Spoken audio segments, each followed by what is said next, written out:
kabur ke Jakarta, jangan lupa Mbak, itu otaknya Mbak, itu otaknya Mbak itu. Itulah sepenggal cuplikan diduga suara Vina yang viral di media sosial. Teman Vina, Linda, mengaku pernah dirasuki arwah Vina. Saat kesurupan itu, Vina pun menceritakan bahwa dia dibunuh oleh 12 orang, 2 diantaranya kabur ke Jakarta. Kabur ke Jakarta 2 orang. Kabur ke Jakarta 2 orang. Iya. 2 orang itu nggak ada yang kenal deh. Enggak. Berapa orang yang nganuin Dede tuh? 12 orang. Tangan Dede dipukul pakai balok gede. Dipukul tangan Vina patah. Bukan diseret pakai motor, dipukul tangan Vina. Kepalanya sih Dede, kepalanya kenapa? Diapain Dede kepalanya? Tadinya dibenturin. Dibenturin kemana? Ke motor, terus ke aspal. Mama cari duit buat Vina. Iya. Vina dibunuh sama orang. Mama makanya di sana pingsan terus Mama deh. Mama di sana yang tenang, Dedenya juga.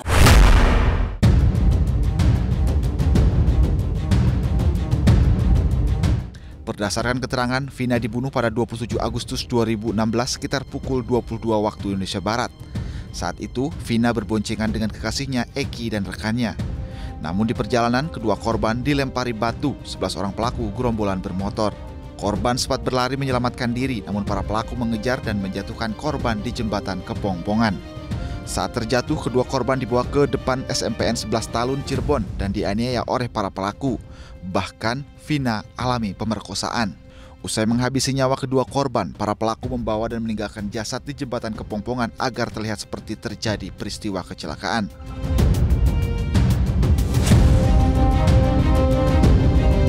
Polisi pun telah merilis 3 DPO yang disebut sebagai pembunuh Vina. Namun DPO tersebut tidak disertai foto ataupun sketsa pelaku.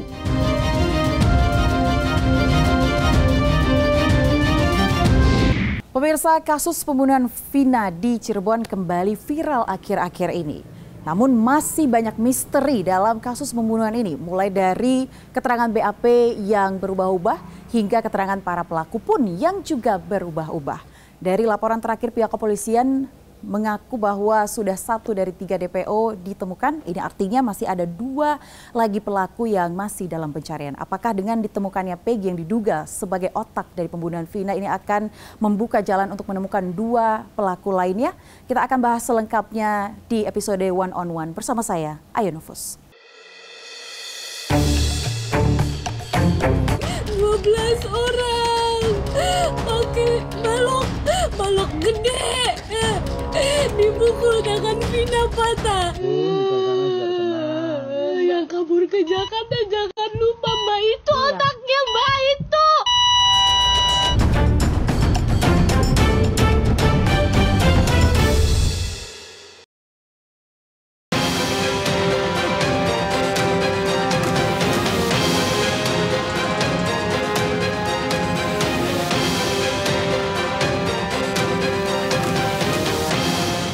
Pemirsa, untuk membahas kasus pembunuhan Vina dan juga Eki, ini saya sudah bersama dengan Prof. Adrianus Meliala untuk membahas lebih detail terkait dengan misteri-misteri yang masih banyak dalam kasus ini. Prof, kalau kita lihat belakangan ini kan sudah banyak keterangan-keterangan dari para pelaku yang kalau kita lihat berubah-ubah. Seperti apa Anda melihatnya? Ya itu dia, masa kita kemudian percaya terhadap orang yang memberi keterangan berubah-ubah. Jadi mari kita membuat satu reservasi ya, artinya jangan buru-buru lalu menjudge, menilai bahwa ini polisi salah nih, jaksa salah nih, pengadilan asal menghukum nih, gitu ya. Mengingat sumber keterangannya juga berasal dari orang yang kredibilitasnya diragukan. Demikian. Oke, tapi ini kan 8 tahun sudah kasusnya, Prof. Artinya kepolisian pun seharusnya sudah mendalami kasus ini dong, sebelum mereka menetapkan para pelaku, 8 orang pelaku yang sudah dipidana saat ini. Maaf, kita ngomong hal yang berbeda ya. Jadi kalau terhadap yang tadi dikatakan mengenai keterangan yang berubah-ubah, adalah tentang dugaan bahwa dalam rangka proses kasus tersebut itu polisi merekayasa, polisi melakukan abuse of power, polisi melakukan yang kita sebut sebagai peradilan yang sesat, orang yang nggak salah dipidanakan, begitu ya. Nah sementara kalau kita bicara mengenai 8 tahun itu kita bicara mengenai 3 orang yang dinyatakan DPO pasca vonis, tapi kemudian nggak ketemu-ketemu. Terhadap yang kedua ini, maka masalahnya bukan abuse of power, tapi menurut saya sebagai pengamat adalah lebih karena tidak atau kurang seriusnya kepolisian dalam rangka mengejarnya, ya. Dan ini lebih kepada soal manajemen menurut saya, karena secara kandungan informasi itu 8 orang itu kan sumber informasi, gitu ya. Demikian juga dari sisi kandungan informasi dalam konteks berkas misalnya, ada berkas, sehingga seharusnya tidak mudah, tidak sulit, maaf, untuk mengejar ketiganya. Namun dasarnya kepolisian sendiri tidak fokus, maka hasil kemudian dibiarin, ya, ngambang gitu ya. Nah, maka kita berterima kasih kepada warga masyarakat yang kemudian membuat film dan lalu membuat polisi tergerak untuk kemudian atensi pada kasus ini. Demikian. Masih ada 2 lagi pelaku yang sebenarnya masih DPO. 1 kemarin sudah ditangkap, sudah ditemukan di kawasan Bandung, begitu ya. Kalau Anda melihatnya, ini kan sudah 8 tahun begitu ya Prof ya. Kesulitan nggak? Ada hal-hal yang sulit nggak ya dari pihak kepolisian untuk mencari 2 pelaku lainnya, mengingat pasti orangnya udah berbeda dong ya Prof ya? Ya sama halnya dengan orang yang sudah ditangkap. Itu bagi saya juga jadi surprise, kok cepat banget gitu ya. Dan ini lalu memperkuat hipotesa saya, bahwa 8 tahun itu bukan karena sulit, tetapi karena nggak diurus gitu ya. Buktinya ini tadi, begitu atensi masyarakat, dan saya yakin juga atensi dari pimpinan Polri dari mana-mana gitu ya, terbukti dalam waktu 1 minggu saja, lalu ketemu. Asumsinya, atau prediksi kita adalah bahwa untuk yang kedua, ketiga, mungkin dalam waktu 2-3 minggu ke depan ketemu. Ini kan lalu menjustifikasi ya bahwa kalau polisinya mau keras, mau kerja keras, mau serius, maka hal-hal yang tadi dikatakan sebagai soal mencari 3 orang itu tentu tidak menjadi masalah, begitu. Bisa Anda jelaskan sedikit terkait tadi tidak diurus, itu maksudnya seperti apa? Apakah di awal mereka memang tidak care dengan kasus ini, atau memang ada abuse of power, atau seperti apa, Prof? Saya tentu tidak tahu pasti ya, namun saya menduga begini. Jadi ketika divonis 8 orang, dan yang 3 orang itu yang bersifat in absentia atau tidak hadir di pengadilan karena tidak dimajukan, tidak diketemukan begitu ya, maka lalu menjadi tugas kepolisian kan untuk mencarinya. Tentu dalam hal ini JPU sebagai jaksa, sebagai penuntut tentu meminta kepada kepolisian kan sebagai yang ada di mana-mana untuk mencari. Nah mungkin dalam hal ini dalam proses tersebut itu kemudian saya menduga ya, entah Kapolres atau Kasat Sersenya kemudian mendapatkan TR. TR itu adalah satu istilah di kepolisian, yakni SK pindah gitu ya. SK pindah itu dalam rangka rotasi, mutasi atau juga promosi. Nah kebiasaan di teman-teman polisi adalah begitu sudah terima surat TR tadi, telegram tadi, maka mereka lalu kemudian nggak pusing lagi, nggak lagi fokus, nggak lagi perhatian pada pekerjaan rumahnya. Langsung mikirnya tentang bagaimana pindah saja. Apalagi ketika mereka dipindahkan ke tempat yang mereka suka, ya. Misalnya dari Cirebon pindah ke Jakarta, wah itu happy banget tuh, gitu ya. Langsung kemudian besok sudah packing dan kemudian pergi. Lupa bahwa masih ada pekerjaan rumahnya yang harus diselesaikan. Nah, apa yang terjadi ketika mereka pindah, lalu kemudian ada penggantinya, maka bayangkan psikologi pengganti, ya, psikologi dari orang yang meneruskannya. Ini piring kotor, ya, yang makan enak ente, yang cuci piring gue, gitu kan. Nah, maka tentu nggak semangat, gitu ya, untuk mencuci piring kotor tersebut. Apalagi ketika piring kotor itu bukan hanya kotor, tapi juga berbau. Artinya, ini kasus memang sudah rusak misalnya begitu ya. Maka yang terjadi kemudian adalah di buying time, di ayun-ayun saja.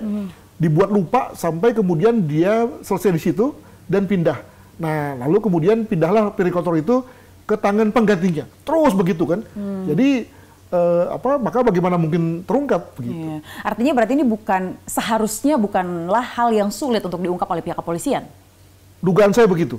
Oke, baik. Jadi memang tadi Anda menduga ada suatu proses yang akhirnya membuat kasus ini terbengkalai dan terlepas begitu saja, ya Prof. Betul. Ya. Oke, baik. Kalau belakangan ini kan kita sudah mendengar keterangan dari salah satu pelaku, Tatal begitu ya, yang juga mengatakan bahwa dia menjadi salah tangkap. Bagaimana tanggapan Anda? Ya itu dia, bagaimana kita memverifikasi bahwa itu memang benar begitu, mengingat dalam rangka proses sebelumnya itu sudah bukan hanya yang bersangkutan diputus di PN, tapi sudah masuk ke pengadilan tinggi dan kasasi gitu. Jadi sudah diperiksa 3 kali ya oleh pengadilan.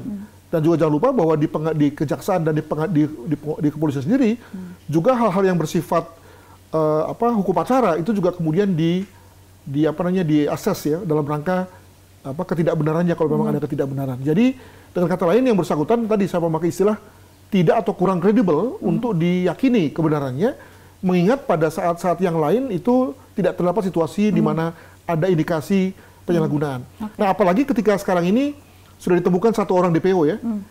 Nah, asumsinya kalau memang benar cerita tadi yang sudah bebas tadi bahwa dia dipukuli begitu ya, dia tidak bersalah, maka asumsinya semua orang yang 8 orang Bisa plus saja. yang 3 ini juga tidak bersalah. Nah, apakah kira-kira ada orang yang tidak bersalah yang mau dikorbankan dalam hal ini? Itu saya kira akan menambah penyakit ya, menambah masalah bagi polisi sendiri. Kalau dalam hal ini orang yang ditangkap ini, Peggy ya kalau nggak salah itu ya, itu adalah orang yang tidak bersalah, tapi kemudian diiming-imingi untuk kemudian mengaku bersalah. Saya kira nggak ada orang yang mau berada dalam situasi seperti itu. Tapi Anda sebagai kriminolog gitu ya, menilai Saka Tatal ini dilepaskan lebih cepat dari pelaku-pelaku lainnya, itu mungkin ada hal apa yang terjadi? Tidak, karena dia kan kalau saya tidak salah ya, dia adalah ABH, anak yang berhadapan dengan hukum, jadi memang masih di bawah usia. Dan yang kedua adalah dia mendapatkan hukuman kalau saya nggak salah 15 tahun ya, gitu ya, atau 8 tahun, dan lalu mendapatkan remisi karena berkelakuan baik, remisi karena hari raya dan seterusnya, sehingga dia praktis hanya menjalani sekitar setengah lebih lah dari masa hukumannya, alhasil 8 tahun gitu ya, sehingga kemudian sekarang ini dia sudah bebas. Oke, baik, tapi saya kembali lagi tadi ke kontradiksinya yang terkait Saka Tatal ini menyatakan bahwa dia salah tangkap dan kepolisian memaksa dirinya untuk mengaku begitu, dan juga ini bisa memberikan efek kepada pelaku-pelaku lainnya. Saya nggak tahu juga kenapa dia berkata begitu ya, karena kalaupun kita diminta percaya pada yang bersangkutan, maka juga terdapat hal-hal lain di mana kita tidak percaya pada yang bersangkutan gitu ya. Bayangkan pada waktu itu dia masih anak-anak, amat mungkin sekarang ini setelah 8 tahun, maka ada informasi-informasi baru yang kemudian lalu masuk kepada dirinya ketika dia sudah jadi orang dewasa ya, yang lalu kemudian membuat dia berubah pandangannya. Jadi dulu itu dia salah tangkap, dia itu adalah yang memang pelaku, tapi kemudian setelah 8 tahun dia belajar ya, mungkin juga sudah cerita masalah sini, maka kemudian dia bilang saja sebagai salah tangkap. Jadi sekali lagi dia bukan saksi yang kredibel dalam hal ini. Saksi yang kredibel. Oke, baik, karena memang keterangan dari yang disampaikan oleh Saka ini membuat kasus ini menjadi simpang siur begitu ya, Prof ya. Saya memang menduga ada hal yang salah. Sebagai contoh misalnya begini. Sebagai contoh misalnya orang tua dari Eki, pacarnya Vina ini kan adalah seorang polisi yang dikabarkan ketika anaknya menjadi korban, maka kemudian dia turun tangan, menangkapi para pelaku sekarang ini. Nah, itu secara etika nggak boleh tuh, etika profesi. Jadi, sebagai contoh misalnya dokter lah, ketika anaknya dioperasi, maka seorang dokter bedah nggak boleh mengoperasi kan, harus diserahkan pada orang lain, agar emosinya nggak main, dia tetap menjadi orang yang profesional. Nah, dalam hal ini, kalau polisi memang mengaku sebagai seorang profesional, maka ketika ada hal yang terkait dengan keluarganya, dia harusnya step back ya, dia harusnya mundur gitu ya. Bukannya malah kemudian turun tangan, begitu. Oke, baik. Tapi ada juga isunya yang mengatakan bahwa ayah dari pelaku Egy inilah yang juga merupakan bagian dari pihak kepolisian yang mengatakan seperti itu. Dan juga banyak isu-isunya nih sebenarnya, Prof ya, kalau kita lihat ya. Dan Egy sudah tertangkap, kemudian juga background-nya ketika ditemukan oleh pihak kepolisian mengatakan bahwa ditemukan di kawasan Bandung menjadi pekerja bangunan begitu. Kalau Anda menilai isu-isu ini seperti apa, Prof? Saya kira kepolisian tentu memiliki sumber informasi yang paling valid, yakni 8 orang ini, yang tentu kita tidak memiliki, 6 orang ya yang masih di dalam, yang kita tidak memiliki akses untuk mewawancarainya. Nah, berdasarkan informasi dari mereka lah yang kemudian lalu mengarahkan polisi ke Peggy itu. Bahwa kemudian ternyata jati diri Peggy itu menurut PH dari Tata kalau nggak salah itu berbeda dari yang digambarkan, ya sekali lagi ini ada jarak 8 tahun gitu ya. Tentu ada kemungkinan berubah, baik dari sisi tampilan, dari sisi visualisasinya, maupun juga dari sisi hal-hal kecil yang mungkin sekali pada waktu dulu tidak terungkap baru ketahuan sekarang. Jadi saya kira ada distorsi informasi ya, distorsi data yang terjadi. Maka kemudian lalu saya menduga bahwa pasti polisi punya beberapa kata kunci untuk kemudian yakin bahwa Peggy itulah orang yang dicari dalam rangka DPO tersebut. Artinya sebagai otak dari kasus ini? Diduga seperti itu ya? Saya kira yang penting adalah polisi lebih pada mencari mana yang ketemu dulu gitu ya, untuk kemudian lalu memastikan bahwa kasusnya bisa case closed. Gitu. Ya baik, kalau kita lihat kan memang Egy ini diduga menjadi otak dari kasus pembunuhan ini, kemudian juga Saka sudah memberikan keterangannya. Kalau menurut Anda, apakah ini bisa menjadi acuan untuk pihak kepolisian menemukan DPO lainnya? Saya kan lebih percaya bahwa polisi sudah mengantongi clue atau insight ya, atau informasi berasal dari 6 orang yang ada di dalam yang memang orang dewasa gitu ya, yang diasumsikan karena dia dewasa maka ingatannya pun ingatan orang dewasa lah begitu. Nah, maka kemudian dalam rangka melanjutkan dalam rangka pencarian DPO yang kedua, ketiga, soal waktu saja ya. Nah, mari kita tunggu kepolisian dalam rangka bekerjanya. Dengan kata lain, lalu kita selesai dengan soal ini ya, kasus bisa case closed, dan apa yang diharapkan oleh film itu kemudian sudah terjadi. Bahwa kemudian masih ada soal dengan bagaimana penanganan pada masa lalu, itu adalah soal yang kedua. Jadi ada kesan saya dari masyarakat, dari netizen itu mencampur adukan. DPO-nya belum beres, lalu kemudian ada soal dengan peradilan sesatnya. Saya bisa terima, saya sebagai pengamat tentu tidak punya kepentingan ya. Kalaupun itu memang terjadi, biarlah dapat dulu 3 orang ini, baru kemudian kita benahi yang soal kemungkinan adanya peradilan sesat. Biarlah itu akan diperkuat oleh 3 orang ini. Jadi bayangkan ya, bagaimana mungkin polisi akan mencari orang-orang yang sebetulnya tidak bersalah, tapi kemudian dia ambil begitu saja dan mengatakan, Anda bersalah ya, Anda DPO ya.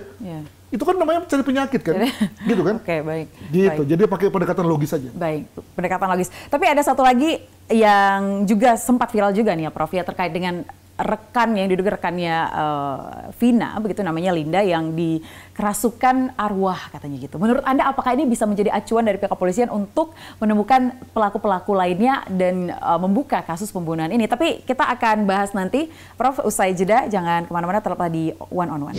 Ada teman dari Vina yang diduga kesurupan begitu ya, dimasuki oleh arwah dari almarhumah Vina. Kemudian juga sempat menceritakan siapa-siapa saja yang masih belum tertangkap dan seperti apa kronologinya. Kalau dari sisi kriminologi, apakah ini bisa menjadi acuan pihak kepolisian, Prof? Ya, kita memang harus berpikir secara informal ya. Tentu secara formal, hukum acara, di mana yang dikenal hanya bukti-bukti material, bukti fisik ya. Tentu lalu informasi ini nggak ada gunanya. Gitu ya.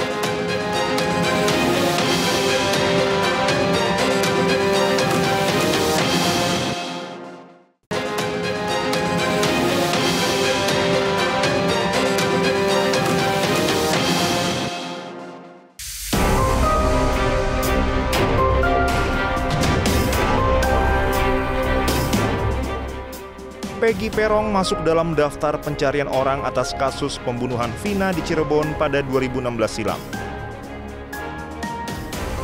Vina beserta kekasihnya Rizky atau Eki diduga dianiaya hingga tewas pada 27 Agustus 2016, sedangkan jasad keduanya baru ditemukan keesokan harinya. Usai dilakukan penyelidikan, saat itu polisi berhasil menangkap 8 dari 11 tersangka. Para tersangka diketahui berusia 16 hingga 24 tahun dan semuanya merupakan anggota geng motor. Sementara itu, 3 tersangka lainnya masih buron dan masuk dalam DPO, salah satunya Peggy Setiawan alias Perong. Setelah 8 tahun buron, Peggy akhirnya berhasil ditangkap di Bandung. Kabid Humas Polda Jawa Barat, Kombes Jules Abraham Abbas mengungkapkan selama menjadi buron, Peggy Perong tinggal di Bandung dan bekerja sebagai buruh bangunan. Saat ini polisi masih melakukan pemeriksaan kepada tersangka. Jules juga memastikan bahwa pihaknya akan terus mengusut kasus Vina Cirebon hingga tuntas dan melakukan pengejaran terhadap 2 buron lainnya. Peggy Perong diketahui bertempat tinggal di Desa Banjarwangun, Kecamatan Mundu, Kabupaten Cirebon sebelum menghilang dan menjadi buronan. Berdasarkan ciri fisik yang disebar polisi, Peggy Perong berperawakan kecil dengan tinggi 160 cm. Kulitnya hitam dan rambutnya keriting, sedikit berbeda dengan sosok Peggy yang baru-baru ini ditangkap karena rambutnya cenderung lurus. Peggy Peron sendiri disebut-sebut menjadi dalang dari kasus pembunuhan Vina dan Eki. Di sisi lain, 8 dari 11 tersangka berhasil ditangkap dan telah menjalani hukuman. Namun Direktur Reserse Kriminal Umum Polda Jabar, Kombes Surawan sempat mengungkapkan kejanggalan karena adanya perubahan berita acara pemeriksaan. Ke-8 tersangka menghapus 3 nama terduga pelaku, yaitu Andi, Denny, dan Peggy Peron. Muncul dugaan adanya intervensi dari pihak polisi, namun Surawan membantah kabar miring tersebut. Surawan tidak menutup kemungkinan adanya intervensi dari pihak lain yang memaksa para tersangka untuk mencabut keterangannya. Sementara itu, kasus Vina Cirebon sempat tenggelam dan mulai dilupakan. Kasus ini pun kembali viral setelah perilisan film Vina. Viralnya film ini mendorong kepolisian terus melakukan pengejaran terhadap para pelaku yang masih buron. Tak hanya Polda Cirebon dan Polda Jabar, Bareskrim Polri sampai ikut turun tangan dan menyiapkan tim untuk membantu menemukan 3 DPO kasus Vina. Peggy Peron akhirnya ditemukan polisi di Bandung dan diketahui bekerja sebagai tukang bangunan. Ia ditangkap pihak polisi pada Selasa malam tanpa perlawanan.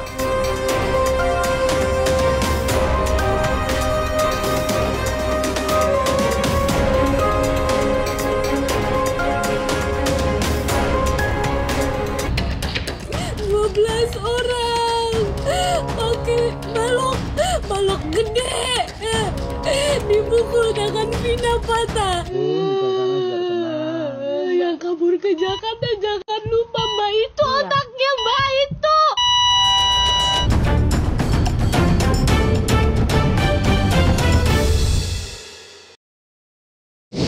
Ya, pemirsa, Anda kembali di One on One bersama saya Aya Nufus dan kita akan kembali berbincang dengan Prof. Adrian terkait dengan kita flashback sedikit, Prof. Ya, terkait dengan olah TKP, berkas-berkas yang sudah masuk ke kepolisian begitu ya. Menurut Anda memang ini sudah salah kaprah dari awal? Mereka pihak kepolisian mempercayai begitu saja manipulasi yang dilakukan oleh para pelaku, tidak melakukan penyidikan lebih dalam, atau seperti apa? Wah, kalau dari amatan Anda nih? Pada titik ini saya no comment ya, karena tadi kalaupun saya percaya bahwa polisi salah, kecuali untuk tadi yang soal Kapolsek yang ayahnya Eki ya, yang ikut turun tangan, itu saya kira salah tuh secara etika gitu ya. Tapi untuk yang lain-lain ya saya kira saya masih mengambil jarak ya, karena tadi pihak-pihak yang mengatakan bahwa itu salah pun juga sebetulnya tidak kredibel. Nah, skenario polisi kan adalah bahwa pihak-pihak itu kemudian lalu berusaha untuk mengelabui kan tindakan kekerasan mereka dengan menyebutkan bahwa ini adalah semacam kecelakaan tunggal gitu ya. Nah, maka kemudian lalu dipindahkan lokasinya, lalu pura-pura jatuh dari motor gitu ya, dengan sedemikian rupa sehingga kemudian lalu orang yakin bahwa itu adalah kecelakaan tunggal. Namun dengan adanya visum et repertum dari kedokteran forensik, maka kemudian ditemui bahwa ini nggak mungkin kecelakaan tunggal nih, karena ada perlukaan-perlukaan yang lain yang tidak mungkin terjadi gara-gara kecelakaan. Ya, ada lebam yang aneh kalau itu lebam lebam hanya karena jatuh gitu ya. Ada luka-luka lain yang kemudian lalu menjadikan polisi lalu ini dalih nih, ya ini cerita mereka nih, dan mulai mengembangkan hal yang lain begitu. Oke, baik. Kalau kita lihat dari kasus ini, dari isu yang beredar, memang ada abuse of power dalam kasus ini, katanya, diduga begitu ya, Prof ya. Kemudian juga menurut Anda, apakah memang para pelaku, teman-temannya 3 DPO ini sengaja menutupi kasus ini, menutupi teman-temannya agar tidak masuk ke dalam jeruji besi atau seperti apa, Prof? Wah, saya nggak berani ngomong ya, karena ya belum ada data untuk itu. Tapi begini ya, dalam penyidikan kejahatan kekerasan, ya, kejahatan ras ini, memang sebagaimana namanya memang keras gitu. Jadi segala yang namanya penyidikan dari segi administrasi penyidikan itu seringkali belum ada belum lengkap, apalagi kalau kita bicara mengenai skenario dalam rangka lidik sidiknya. Maka yang terjadi kemudian adalah ambil dulu orangnya, lalu kemudian periksa di kantor polisi, tunggu sampai 1 kali 24 jam, baru kemudian apakah itu dinyatakan ditahan atau tidak gitu. Itu sebetulnya bukan satu cara bekerja yang baik. Karena cara bekerja yang baik adalah dengan data intel, kemudian lalu dibuatkan surat perintah membawa, surat perintah menangkap dan seterusnya. Lalu kita cari orangnya, ya, tangkap dan kemudian tahan. Tapi dalam dunia kepolisian yang memang berpacu dengan waktu, berpacu dengan bahwa besok dia lari gitu kan, maka diambil dulu orangnya. Itu yang terjadi kemudian pada cerita bahwa ada sekian banyak orang yang duduk-duduk lalu kemudian diambil gitu ya, diambil dari depan rumah Pak RT atau apalah kalau nggak salah, di depan gang gitu ya, diambil lalu kemudian dikeluarkan. Ya tadi itu adalah konteks di mana kepolisian memang mengutamakan kecepatan dalam rangka lidik dan sidik kasus-kasus kejahatan ras gitu ya. Baru setelah kemudian ternyata dia bersih, dilepaskan. Tapi secara hukum apakah itu diperbolehkan?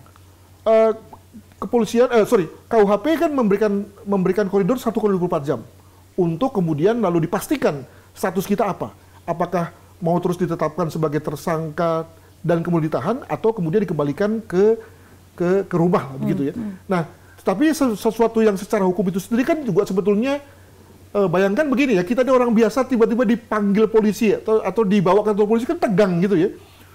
Sudah stres dan sudah gemeteran juga gitu ya. Nah, maka itu sudah dapat dianggap oleh beberapa orang dianggap sebagai saya ditahan, saya disiksa oleh polisi, apalagi dengan bunga-bunga setelah 8 tahun gitu ya. Nah, itu yang kemudian lalu menjadikan orang lalu menjadi berpersepsi negatif tentang polisi karena tadi apa yang kita bayangkan tentang kerja polisi nggak seindah ya dari apa yang polisi lakukan terhadap kita. Gitu. Oke. Berarti artinya ketika mereka 8 pelaku awal yang ditetapkan oleh pihak kepolisian itu berarti ada kemungkinan bahwa mereka berusaha untuk melindungi 3 teman lainnya? Saya tidak tahu. Tetapi yang jelas bahwa ketika mereka mengatakan bahwa mereka adalah menemukan kedua orang itu dalam konteks ketika sudah jatuh, ternyata kemudian hasil visum menyatakan tidak. Ya. Nah, bahkan tidak hanya menemukan bahwa ada lebam-lebam akibat kekerasan, tapi juga ada sperma pada tubuh Vina. Mengindikasikan bahwa terjadi perbuatan asusila. Nah, yang menarik adalah bahwa sperma itu kemudian tidak dielaborasi menjadi satu sangkaan khusus gitu ya. Jadi dengan kata lain sangkaannya bukan hanya perbuatan pembunuhan berencana atau perbuatan yang mengakibatkan kematian orang lain 338 ya, tapi juga kekerasan seksual seperti perkosaan. Kemungkinan cara berpikirnya adalah bahwa karena yang bersangkutan itu sudah dikenakan ancaman yang maksimal 340 hukuman mati, maka tidak dianggap perlu untuk kemudian memakai pasal-pasal yang lain, yakni pasal susila, di mana ancaman hukumannya lebih rendah. Mungkin begitu, gitu ya. Tapi yang jelas bahwa apa yang ditemukan oleh polisi melalui visum et repertum terhadap 2 korban ini memperlihatkan bahwa 8 orang ini tidak naif, tidak polos lah gitu ya, terkait dengan pengakuan mereka pada awalnya bahwa mereka hanya menemukan kedua orang ini dalam konteks sebagai korban kecelakaan tunggal. Oke, baik. Tapi Prof, hingga saat ini begitu ya, 3 orang inilah sebenarnya yang menjadi kontroversi juga di kalangan masyarakat bahwa awal dari kasus ini terjadi pada 2016 silam, 3 orang ini dicabut BAP-nya atau ada yang berusaha untuk mencabut BAP-nya. Menurut Anda apakah memang mereka ini punya power atau secara kriminologi seperti apa, Prof? Bukan begitu. Jadi yang mencabut berita acaranya itu adalah semuanya. 8 orang ini yang mencabut ya. Tentu yang 3 nggak tahu ya karena masih DPO ya. Tapi ke-8 ini mencabut keterangannya saat mereka bertemu dengan hakim di pengadilan. Oke. Nah, dari pengalaman, tentu kita tidak tahu apa yang terjadi ya, tapi dari pengalaman maka ada 2 kemungkinan mengapa ada tersangka ketika sudah jadi terdakwa lalu kemudian mencabut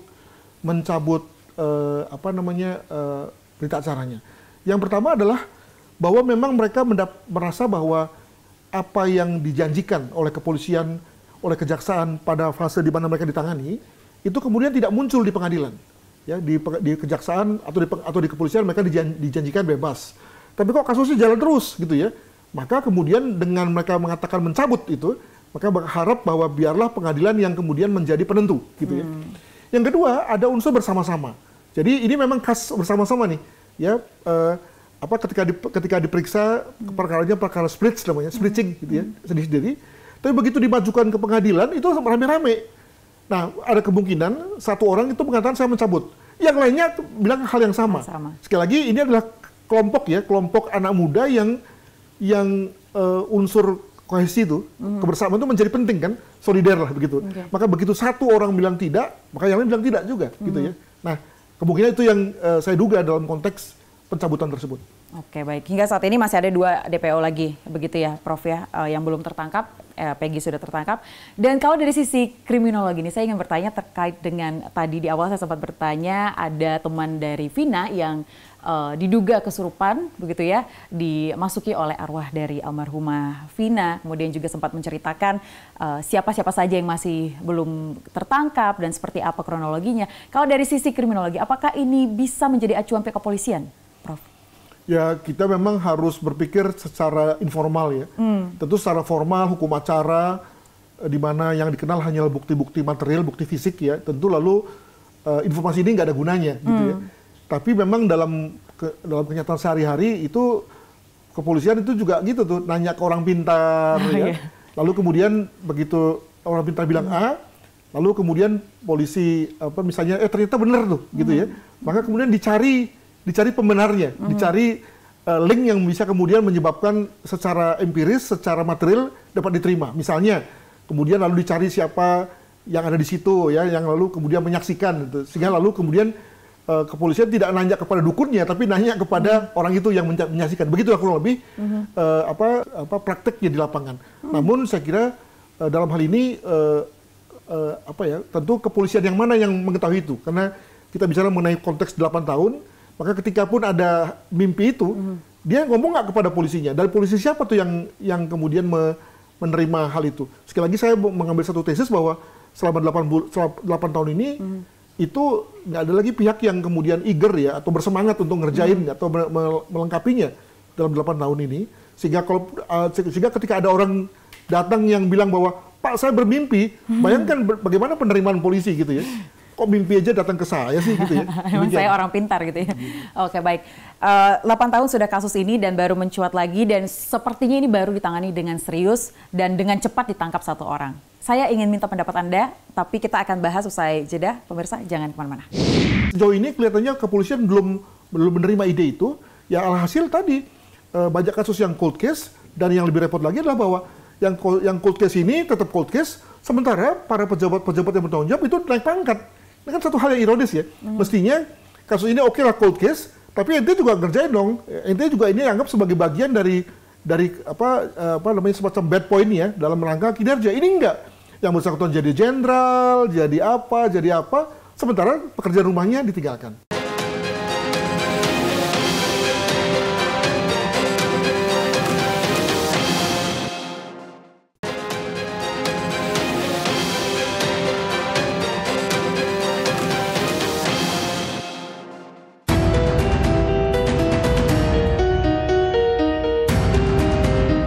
Hingga 8 tahun berselang, kasus pembunuhan terhadap Vina dan Eki menyimpan penggalan teka-teki yang belum terpecahkan.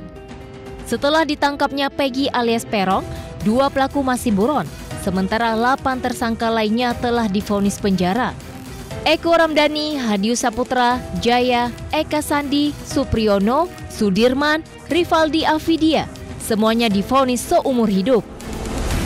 Sementara Saka Tatal divonis 8 tahun penjara karena masih di bawah umur saat itu. Pembunuhan dan pemerkosaan Vina oleh 11 orang dari geng motor terjadi di Jalan Raya Talun, Cirebon, Jawa Barat pada 27 Agustus 2016 lalu. Jasad Vina ditemukan tak jauh dari jasad kekasihnya Eki. Keduanya juga menjadi korban kebrutalan geng motor. Saat itu Eki dan Vina sama-sama masih berusia 16 tahun.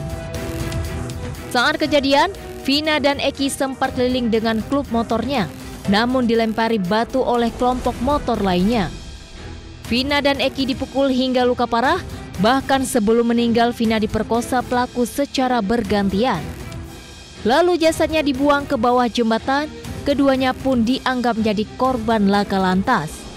Kemudian kasus ini terbongkar oleh keluarga dan polisi dengan melihat dari sekujur tubuh Vina yang parah, bukan semata karena laka lantas. Namun, justru setelah kasus bergulir 8 tahun, 8 pelaku mengaku bukan pelaku sesungguhnya. Kejanggalan sudah terjadi sejak awal penanganan kasus hingga fakta persidangan. Kedelapan pelaku merupakan korban salah tangkap menjadi kesalahan awal penanganan kasus. Faktanya, dalam tuntutan, korban meninggal karena tusukan di dada, di dan perut. Tetapi dari hasil visum maupun otopsi tidak ada luka akibat tusukan. Juga saya tidak paham, saya tidak ada di tempat itu. Saya ada di rumah. Saya ada waktu malam kejadian. Saya ada di rumah sama kakak saya, sama paman saya, sama teman-teman yang lainnya. Sementara kuasa hukum Vina, Hotman Paris Hutapea mengatakan polisi tak serius tangani perkosaan dan pembunuhan Vina dan Eki. Hotman ragu dengan perubahan berkas perkara. Sebab pada pemeriksaan pertama hampir semua pelaku yang tertangkap berjumlah 11 orang. Hotman justru menduga ada oknum dari polisi yang mengubah berita acara pemeriksaan BAP. Pada saat di BAP pertama menyatakan ada 3 orang lagi pelaku. Semua ada di BAP. Kemudian berubah sesudah Paulim pakai kejaksaan, mereka merubah BAP-nya. Dari segi logika manusia normal pun nggak mungkin. Kini polisi diminta serius mengungkap kasus perkosaan dan pembunuhan Vina dan Eki. Pasalnya, kasus ini dapat mencoreng nama aparat kepolisian jika tak segera terungkap.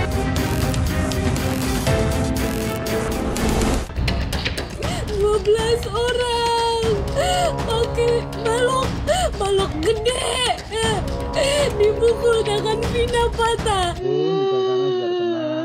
Yang kabur ke Jakarta, jangan lupa Mbak itu, otaknya Mbak itu.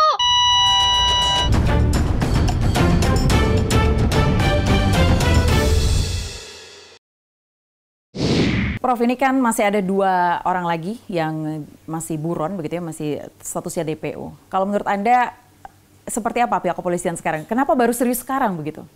Jadi saya kira kita harus terima kasih ya.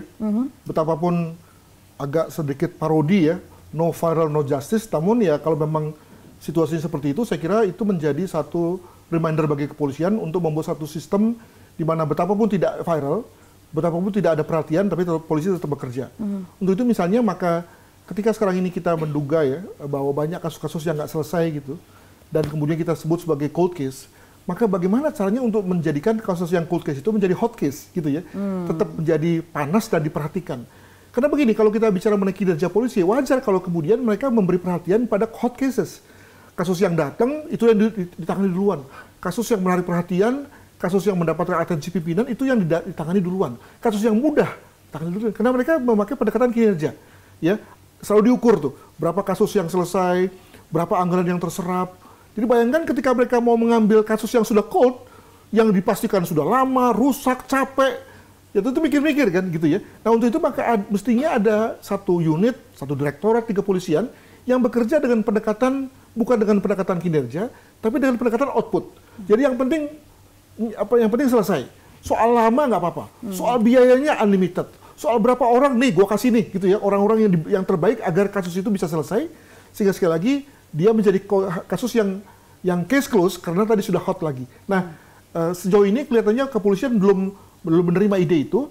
Ya alhasil tadi banyak kasus yang cold case, dan yang lebih repot lagi adalah bahwa yang cold case ini tetap cold case, sementara para pejabat-pejabat yang bertanggung jawab itu naik pangkat.